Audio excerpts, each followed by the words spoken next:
So in this video, we are going to discuss about the LL1 parser. It is a top-down parser. So what is LL1 parser? We're going to discuss about the LL1 parser. So it is a top-down parser. First, it is also called as predictive parser. And one more thing that uh, if the particular symbol is having more than one production, then it needs to make the decision by seeing the look ahead symbol. It uses the concept of look ahead symbol. So first of all, we'll see the full form of LL1. L stands for left to right scan of the input. Second, L stands for leftmost derivation. And 1 is the number of look ahead symbol. And because it is 1, so number of look ahead will be 1, which means if there are more than one production for a symbol, then by seeing the first symbol, it will decide that which production it is going to choose, right? So now let's see one example for this particular parser, and then we'll see how to design the parser. So before starting the grammar or before starting the example, let's see the structure of the parser that we are going to discuss. So this is the input buffer where you will put the input string, and always remember that the end of the string will be $. Then we have LL1 parser algorithm, LL1 parser algorithm.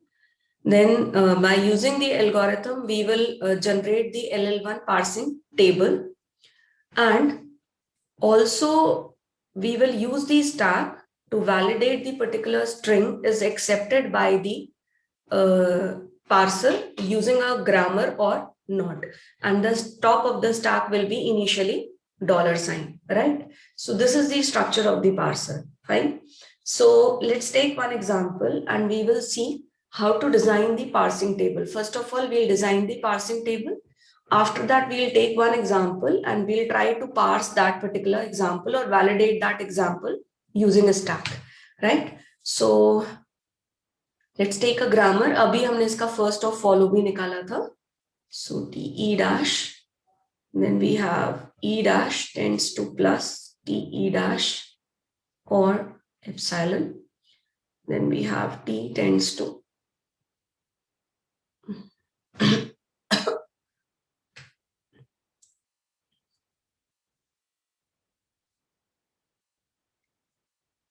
FT dash, and then T dash tends to dash ID और E. अभी हमने ये last video में grammar देखी थी जिसमें हमने इसका फर्स्ट और फॉलो निकाला था, right? So one more thing that we are going to remember, सबसे पहले जब आपको LL1 पार्सर बनाना है तो फर्स्ट निकालने के लिए हर इंडिविजुअल प्रोडक्शन का फर्स्ट निकालोगे. Follow set will be common for a particular symbol, but जो फर्स्ट सिंबल है वो आप प्रोडक्शन वाइज निकालोगे, राइट? तो हम सबसे पहला काम क्या कर रहे हैं कि जितने भी प्रोडक्शंस हैं एक पर्टिकुलर सिंबल के, उन सारे प्रोडक्शंस को हम अलग कर ले रहे हैं और इनकी नंबरिंग कर दे रहे हैं. सो E tends to TE dash. E dash has two production, so I'm going to segregate both productions. Third production क्या हो जाएगा? E dash tends to null. Now production number 4, T dash tends to FT dash. Production number 5, star FT dash, and T dash tends to null.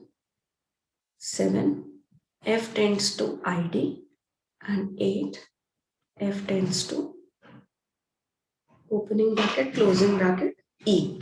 ये हो गया आपका, ठीक है? अब हमने करना क्या है, ये जितने भी प्रोडक्शंस हैं, जितने भी सिंबल्स हैं, इनके आपको फर्स्ट निकालने हैं, ठीक है? तो यहां से निकालना शुरू करता है. इंडिविजुअल प्रोडक्शन के फर्स्ट निकालेंगे, ये ध्यान रखना है आपको.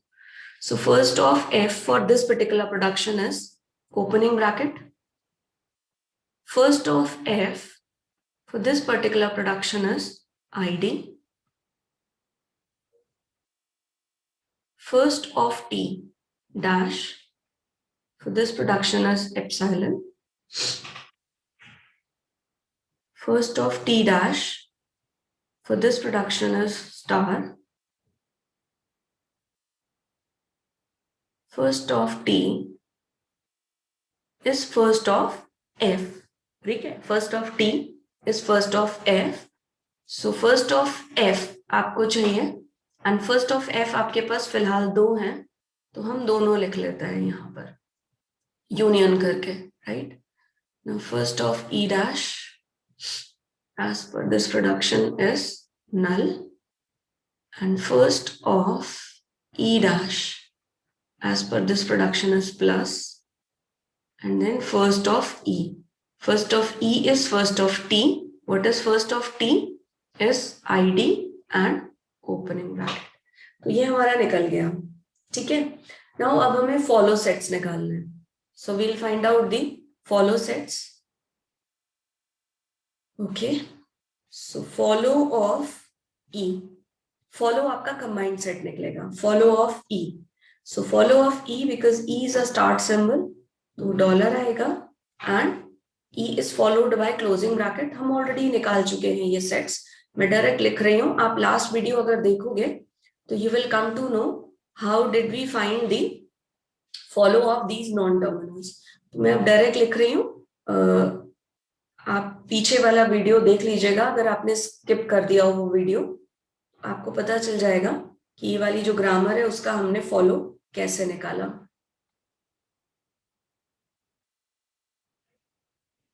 Follow of T dash, follow of T dash हमने निकाल लिया है.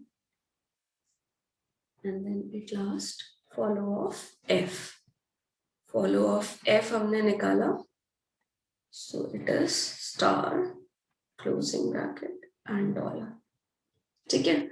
So first thing you need to remember, आपने फर्स्ट एंड फॉलो निकाली. अब हम इसका टेबल बनाएंगे.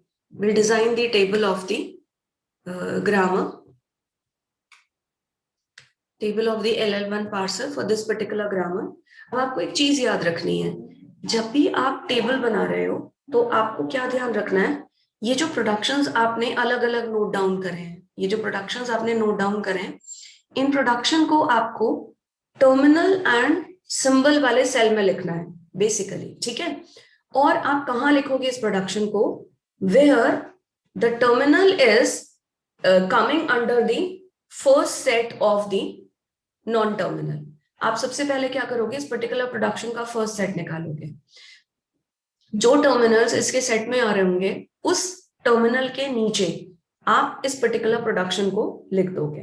Now the question is that, अगर आपका जो सेट है, फर्स्ट का सेट है, अगर उसमें नल आ रहा है, अगर आपके फर्स्ट के सेट में नल आ रहा है, तो आप क्या करोगे, फॉलो निकालोगे उस सिंबल का. जैसे अब आप इस वाले प्रोडक्शन को देखो, E dash tends to null, तो जब हमने इसका फर्स्ट निकाला तो नल आया. अब आप क्या करोगे, जिसका भी फर्स्ट का सेट नल आ रहा है, जिसका भी फर्स्ट का सेट क्या आ रहा है, नल आ रहा है, आप उस सिंबल का क्या निकालोगे, फॉलो निकालोगे. और फॉलो में जो सिंबल्स आए हुए हैं आप उनके नीचे उस प्रोडक्शन को रख दोगे. तो E dash tends to null हम कहां पर रखेंगे, डॉलर और ओपनिंग ब्रैकेट में रखेंगे. ठीक है. Now construction of the table. Table को कंस्ट्रक्ट करने के लिए सबसे पहली चीज, कुछ रूल्स मैं यहां पर लिख रही हूं. सबसे पहली चीज, the columns will have terminals. Column पर आप क्या लिखोगे, terminal, including dollar and excluding epsilon.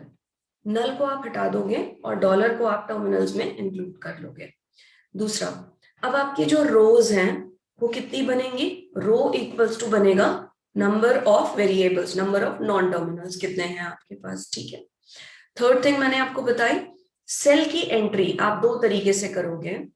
अगर आपका प्रोडक्शन नॉट नल है, अगर आपका प्रोडक्शन का जो फर्स्ट सेट है, किसकी बात कर रहे हैं, फर्स्ट की बात कर रहे हैं, अगर आपके सिंबल का जो फर्स्ट का सेट है वो नॉट नल है, तो आप प्रोडक्शन को वहां पर लिख दोगे.